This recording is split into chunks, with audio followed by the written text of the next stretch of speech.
Hello, friends. This is short but sweet, so we're going to get right into it. Lie down on your back. Once you are on your back, go ahead and have your feet about as wide as the mat. Lean the knees in. So it's constructive rest pose, bottom half, and then Shavasana, upper half, right? So have your arms out, palms up. And I want to take just a couple of moments here where you take in the relationship of your back body to the floor. Now, those of you who study with me regularly, we do this a decent amount, right? You're noticing where you are on your skull. Are you more towards the crown of the head or more towards the neck? In the middle somewhere? Don't try to correct anything, just notice. And is your neck, does it have a large curve away from the floor, or is it pretty small, like the neck is moving towards the floor? Check out your shoulder blades. Are they around the sides of the rib cage? Are they sitting pretty squarely or flatly? Is that a word? Between your rib basket and the floor? Are your low floating ribs touching the floor, or are they up off of the floor? Low back, where is that in relationship to the floor? A large curve or next to no curve, or maybe the low back's on the floor. Don't rate them as good or bad or right or wrong. Just simply notice, yeah? And where are you on your sacrum? Again, are you in the very middle of the sacrum? Are you more towards the upper rim, right? Or are you more towards your tailbone? Awesome. You have an idea of that now. Now walk your feet into hip distance. Go ahead and bring your right knee into your chest and just hug it in for a moment there, just starting to stretch and open before we get to bigger stuff. Let the knee move over to the right, and you can keep your hands interlaced, hugging it in, but just over to the right a little bit now. And go ahead and bring that back to center. Put the foot on the ground. Bring the left knee in. And first, we're just simply hugging the knee pretty much straight down in line with the buttocks bone. Yeah. Now move it over to the left so the leg goes wide, but I'm still hugging it actively towards my rib basket. No. Coming back towards center, putting the foot on the ground. Bring the right leg in, interlace behind the right thigh, and push the heel up. So it's our very first foray into the back of the leg, and particularly the hamstrings. Don't be a jackass, right? Take it nice and slow. If the knee needs a little bend, whatever that is, be gentle, right? And maybe there's a pumping action if that helps you open, the leg relax, etc. Go ahead and take the right big toe and draw a circle. And go the other way. And then come on back to center, push that heel up one more time. Maybe you have a little more length now that we've been there for a bit. And bring that foot down to the ground. Bring the left leg in, interlace behind the thigh. First, just simply push up or pump up, or again, we're just starting to say hi to the back of that leg and get it ready for bigger things, right? Left big toe is going to circle. If you are already circling, it's not a bad thing. It's just a different thing, right? So don't rush into the next thing once you've done one side. Go ahead and go the other way. That just perpetuates that, instant gratification, short attention span. If we're just like, oh, this is next, I'm going to go to this, and then I'm going to go to this, and then I'm going to go to this, and then come back to center, push that heel up, lengthen the buttocks bones forward, say hello, back of left leg, bring that left foot down. Now this time you're going to bring the right leg in, interlace behind the thigh, push the heel up. That doesn't change. And then I'd like y'all know this if you're with me regularly, push your thigh forward into your hands gently pull back into the thigh. It's an isometric action. That means nothing happens between the hands and the legs other than that resistance. But what it does is it lengthens the right low back, yeah? In that right hip area. Now keep that action as you extend your left leg out to straight, putting that left foot against an imaginary wall. As a matter of fact, put both feet against imaginary ceilings or walls or whatever you want to think of them as, and push the feet into said walls. And notice whether or not that right leg is bent. And if it is, that's not wrong or bad. I just want you to notice it for something coming up later, right? Go ahead and, well, actually, let's do a little core. Leave the right leg extended, bring the hands down by the side, and let's go ahead and we're going to lower that right leg on 8, 7, get longer as you go down, right? So really push that heel out, straightening the leg out, left foot pushes down a little bit, and 1. Soften the hips for a second, and just notice. Now, even though we're going to extend the right leg, please start with both feet on the ground. It makes a difference in the pelvis because it doesn't have muscles tugging at it. It gives freedom in the pelvis, right? Bring the left leg in and interlace behind the thigh, push the heel up. Keep the right foot on the ground, please. Push the left thigh forward as the hands pull the left thigh back. And again, neither the hands nor the leg win, but your sacrum and low back on that left side are probably winning pretty good, right? And then from there, now we're going to keep that action, keep the pelvis stable and slowly extend the right leg out. I'd love you to imagine that you have a surface against both of those feet, pushing all 3 corners of both feet into those 2 separate walls. Breathe here. And again, I want you to notice if both legs are a little bent, are they straight? Where are they? And again, that'll make sense with something we're doing a little bit later, I'm hoping. Now release your arms down by the side.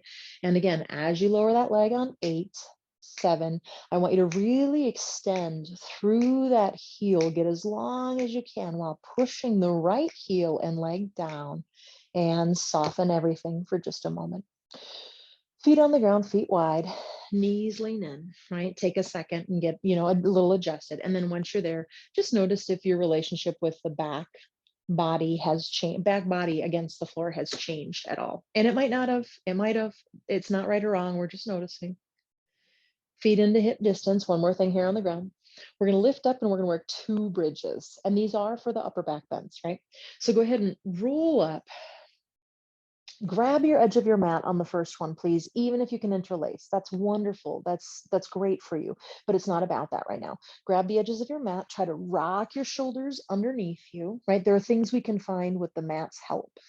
Now, the first thing I want you to do is I want you to push your mat forward towards the foot side of the mat, towards your heels, and notice how that kind of pulls your shoulders underneath you. Soft neck. If that hurts your neck, don't do it as much, right? You get to regulate. The second one, I'm still pushing forward, but now I'm going to pull my mat out and try to rip it straight down the middle. So my right hand pulls to the right, my left hand pulls to the left, and that's going to externally rotate your arms a little bit more, turn on the muscles between the shoulder blades a little bit more. The reflection of that is, of course, the chest opens, right? And roll down. And breathe and pause, release the mat. So I'd like to go up one more time. Okay, so go ahead and push into the heels and roll up. Now you can grab your mat and do exactly what we just did. Some of us, we're going to interlace this time around. If you're interlacing, well, regardless, you're still rolling both options. You're still rolling shoulders underneath you. But now, even though you don't have that mat in your hand, you just did, right? Push your knuckles forward. I'm going to talk to my interlacers here. Push the mat forward or push your knuckles forward as if you had the mat, right?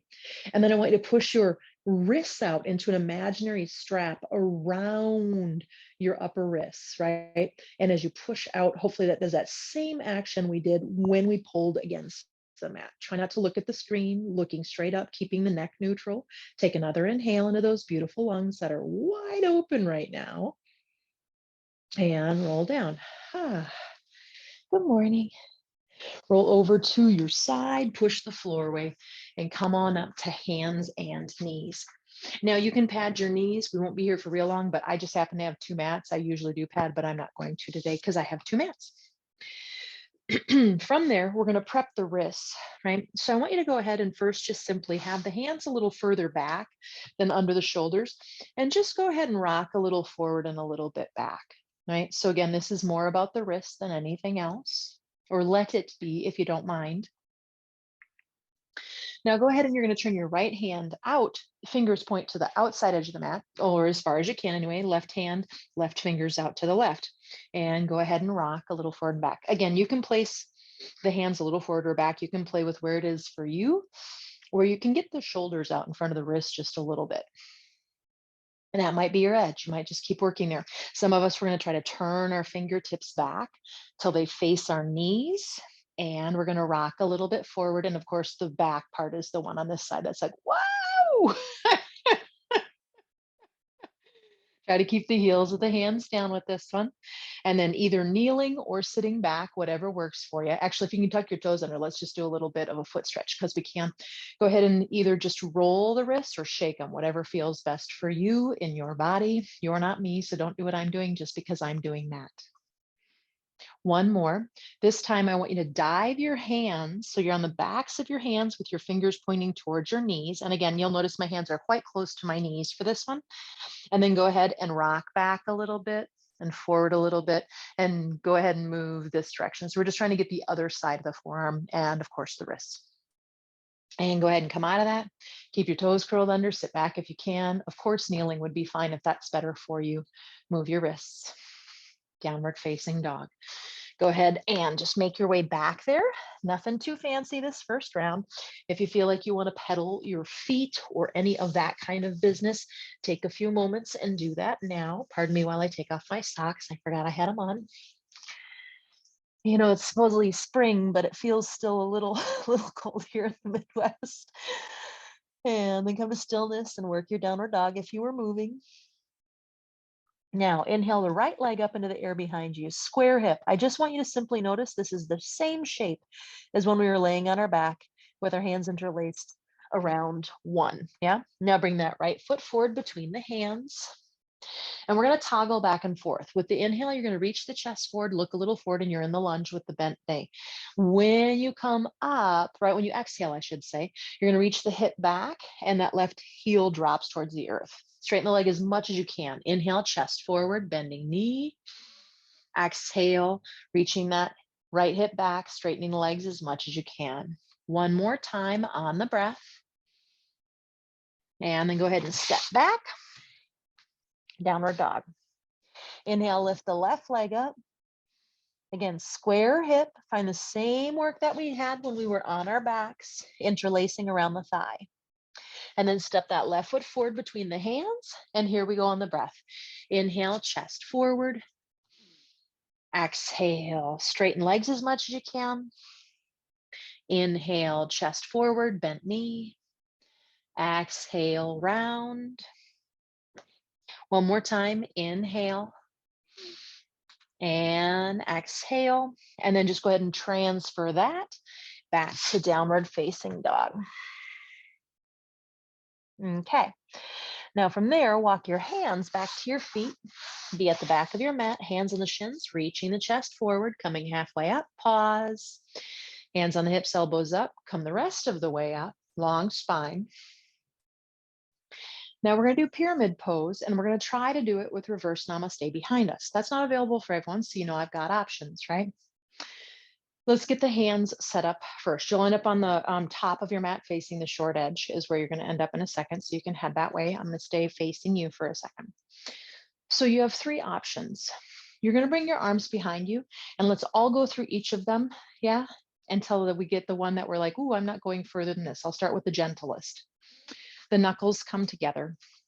When the knuckles come together, push them actively together. Let the shoulders lift about an inch at the most, if even. Roll the shoulders back and slide them down. And it's a broadening of the collarbone. And, you know, even though our arms are in internal rotation, we're working them towards external. Yeah. And that's stage one. That's a place you can live. Stage two, I'm going to slide my forearms further in and I'm going to see if my hands can grab more towards my elbows. I don't quite get my elbows, but whatever you get, mid to forearms, etc. But it's the same actions, right? Shoulders a little up, back, slide them down, and you'll feel that action probably through the front of your shoulders and chest. Stage two. Stage three, I release the clasp. I try to bring my hands together in reverse. Anjali Mudra, Namaste, right behind the back of my heart. For some of us, we can't slide up that high with the hands, but we can work towards reverse Namaste, a little bit lower on the back. My rib flaring friends, be careful. We usually go into it real good on this one, right? So soften the low floating ribs back and think of everything above the kidneys opening. Yeah. Okay. So now hopefully you have your arm position. We're going to keep our right foot forward, bend our knees, and step our left foot back. It's a shorter distance, but the back foot is at a 90 if you can get it, right? And then move the left hip forward and the right hip back, our hips parallel to the front edge of the mat. And then we begin to fold over. Now, it's not as much about the forward fold, just meaning we're not trying to like lay our body down on our thigh or anything. Not that we should ever do that in any forward fold. Let that be our intention, right? But we're lengthening the spine. So when you get about halfway, if you even get to that point, push the left heel down, more the outer back heel, and you'll notice that it lengthens the spine. Get that right hip in and back, and then maybe you fold a little further, but maybe you stay up. With this one, we want to keep the spine long. We don't want to round the spine. In our other forward fold, we do eventually, right, soften the spine into flexion. On this one, try not to go into flexion. Try to keep the shoulders lifting, not your elbows, your shoulders lifting, chest reaching forward, and inhale, come up. Try to leave your hands where they are. Step forward. If you were on forearms, right, maybe switch the interlace of the forearms. Bend the knees, step the right foot back 90 degrees if you can get it. Right hip a little forward, left hip back so your hip points are parallel to the front edge of your mat, right? And then from there, take a big old inhale and lengthen. Again, keep those ribs from flaring in this one. If you don't know what that means, don't worry about it. Just my friends who do know, right? And then we're going to go about halfway down. Remember, I do a lot of these cues. I break them down in shorter videos. If you don't know what a cue means, A, ask me, but B, go back and look at it. Find the one where I talk about the cue of flaring ribs, right? Push that right outer heel, back outer heel down and lengthen through the spine. Now, keep the length. Don't round the spine.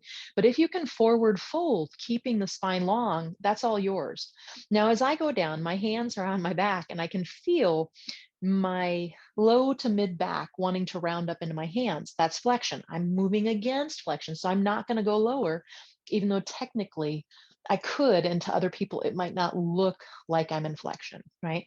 I listen to my body and my truth. Inhaling, coming up, stepping right foot forward. Release the hands down, whatever grasp you had. Let's start with the wrists. Simply roll or shake. And then bring your fingertips towards your shoulders. They can stay on them or just be near them. And circle your elbows. Let's go into this gently, please. Go the other way.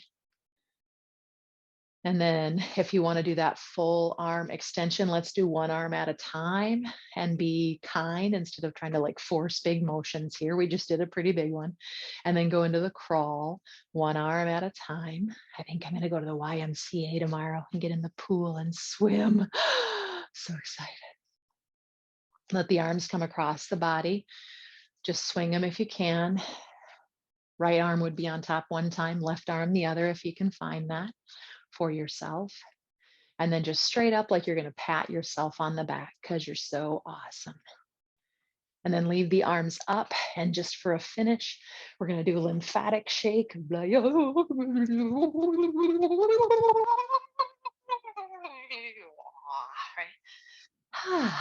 Standing up nice and tall. Tadasana. Close the eyes, bring the hands together in front of the chest, inhale. Bow the head in, and just taking a moment of gratitude. You moved. You treated your body with kindness and compassion. You showed up. Pretty awesome. Namaste, friends. May you be so well, or at least well enough.